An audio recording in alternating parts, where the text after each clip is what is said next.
Freak the Mighty. Chapter 10. Rats or worse. One thing that happened over the summer. I grew even more. Grim takes a look at me one day and he goes, "All that walking you do, it must be stretching out your legs and carrying poor Kevin around. That seems to be putting real muscle on you." He's not that heavy. And anyhow, it's not fair everybody always says poor Kevin just because he didn't grow. Grim gives me this long, sorrowful look, and then he clears his throat and says, "You're quite right. He is a rather remarkable boy. He's memorized almost the whole dictionary. You can ask him anything, and he knows what it means." "You don't say," Grim says. And then he has this smug look like maybe Freak is lying and a total goon like me would never get it. And I want to tell him he's wrong about Freak and the dictionary, but instead I just shut my face and go down under. Grim, he's okay sometimes. Like when Tony D chased us into the pond, but most of the time he thinks he knows everything, which he doesn't. And if you don't believe me, look under Grim in the dictionary. It sure doesn't say a smart grown-up. No way. So I'm hanging out down under, listening to some of my thrash tapes on the fake Walkman I got last Christmas, when Freak pops up on the side of my bed. Because of the headphones and the volume being pumped up to mega decibel, I never hear him come in. He's just suddenly there, like, whoa! And I'll bet I jumped about a foot. Freak rolls his eyes and goes, "Ah, music! How it calms the savage beast!" "How'd you get here?" "Would you believe teleportation? No? Then I came down through the bulkhead door like always. And like always, I have a quest in mind." Right away I go, "My feet hurt." "We don't have to leave the neighborhood." "Cool. What kind of quest is this?" Freak grins. "A treasure hunt. Except we don't really have to hunt because I already know where the treasure is." "Where?" "Underground," he says. "Specifically in the sewer." "Yeah, right," I say as I sit back down on the bed. Freak is looking at me sideways, and I can tell he's not telling me everything, which he almost never does, not all at once. "Truth," he says. "The treasure is hidden in a storm drain. This has been confirmed by my visual observation." "Treasure in a storm drain? You mean like gold and diamonds kind of stuff?" "Possibly," he says, acting mysterious. "Anything is possible." The deal is, we have to wait until night, so no one can see us messing with the storm drain. Not just night, Freak says. We need to do it at exactly 3 a.m. "Optimum darkness occurs at 0300 hours, he says, looking at the new watch his mom gave him, the kind that tells you what time it is in Tokyo, just in case you're wondering. "We must dress in black and cover our faces with soot." For the next couple of hours, we try to find soot, but it turns out you need a fireplace for soot, or at least a chimney. So Freak finally decides that my idea about using regular dirt will have to do. "I've got black dungarees," I say, "but no black shirts. Can I just wear a dirty shirt?" Freak makes a face and says, "What a disgusting idea. Don't worry about the shirt. I'll get you one. Can you manage black socks?" You ever notice how long it takes for things to happen when you know they're supposed to happen? My fake Walkman has a built-in alarm, and I set it for 2 a.m. and wear the headphones to bed. But before you can wake up, you have to fall asleep. And I never do fall asleep because I keep waiting for the alarm to go off, which is, I know, typical butthead behavior. I'm lying awake in the dark on a hot summer night, and I'm thinking, treasure in the sewer? What kind of quest is this, huh? Is Freak completely making this up or what? Meanwhile, there's this cricket making this creaky cricket noise that normally is okay, except when you're trying to fall asleep, then it's not okay. And you want a big can of Raid, send it to Disney World or Insect Heaven or wherever it is that dead crickets go. Question, how come Freak knows about this stuff in the storm drain? Question, how come we have to put dirt on our faces? Question, how come 3 a.m? Question, How long do crickets live? Finally, I give up on the first three and work on the cricket problem. But the little critter is pretty clever. It stops cricketing whenever I get too close, and I never do find it and squash it with my shoe, which I swear I am ready to do, even if crickets are supposed to be harmless. And then after almost forever, it gets to be 2:30, and I figure that's close enough. I'll go up and wait under Freak's window like I promised. There's no moon.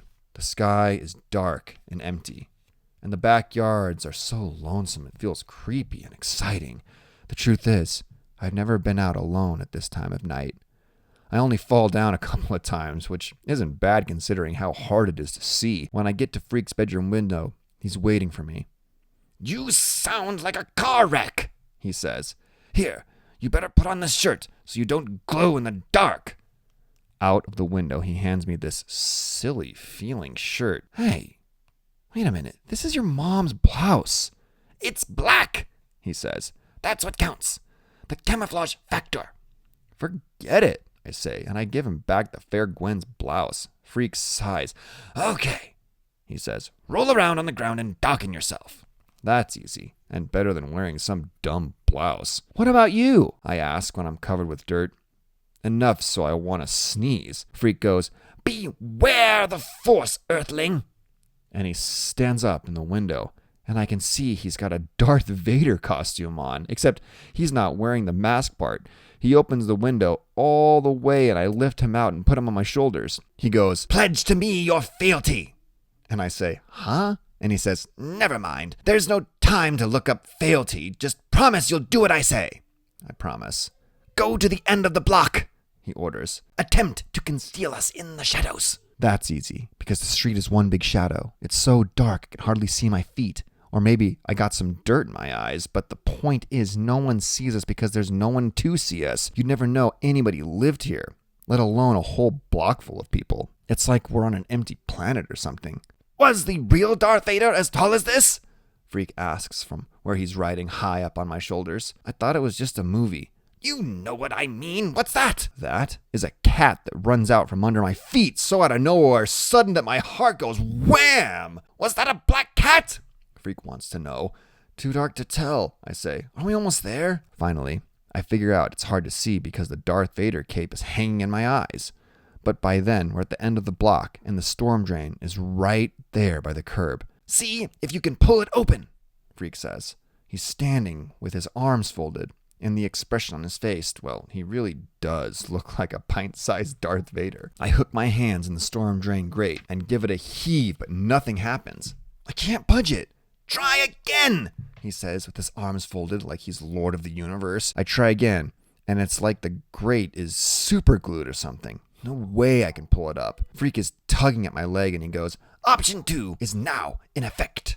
He reaches inside his little cape. Out comes a flashlight, one of those small kinds that looks sort of like a cigarette lighter, and also a spool of kite string. "I devised a special retrieval device," Freak says. "Looks like a bent paperclip on a string," I say, and Freak tells me to shut up and follow orders. "You hold the string," he says. And then he gets down on his knees and shines the little flashlight through the grate. "Can you see it?" he asks. "Can you?" I look, but it's hard to see anything, and it smells like something died in the storm drain, which, come to think of it, it probably did. Rats or worse. "Down there," Freak says. "The beam is hitting it right now." That's just a piece of junk. "Wrong," Freak says, real fierce. "It looks like a piece of junk. It may very well contain fabulous wealth. Drop the line down and see if you can hook it." I'm thinking, boy, what a butthead, rolling in the dirt for this little Darth Vader so he can play pretend games in the middle of the night. But I do what he asks. I drop the hook down, and much to my surprise, it actually hooks into something, and when I pull up on the kite string, I can see what it is. A purse, I say. Looks like a crotty old purse. "Careful," Freak says.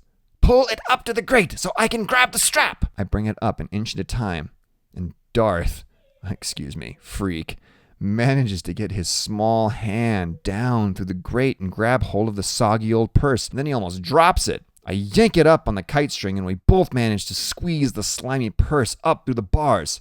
"Whew! Mission accomplished," Freak says. The old purse is torn and wet and I don't want to touch it unless I have gloves on. Gross, I say. Somebody must have flushed this down the toilet. No way, Freak says. I saw one of Tony D's punks stuff it down there yesterday morning. Yeah? They must have stole it. No doubt, Freak says, and he opens the clasp and points his little light inside the purse. By now, I know there isn't going to be any treasure. But still, this is pretty cool. Recovering stuff that Blade's gang ripped off some little old lady or whatever. My wallet! Freak says, and he flips open this cheap-looking wallet, the kind that's made to hold credit cards. There's no money inside, but there is a plastic ID card, and on the plastic card is a lady's name. Loretta Lee, Freak says. I'll bet you anything she's a damsel in distress. Which, as it turns out, is almost true. The real deal is that she's a damsel who causes distress, which we find out the very next day.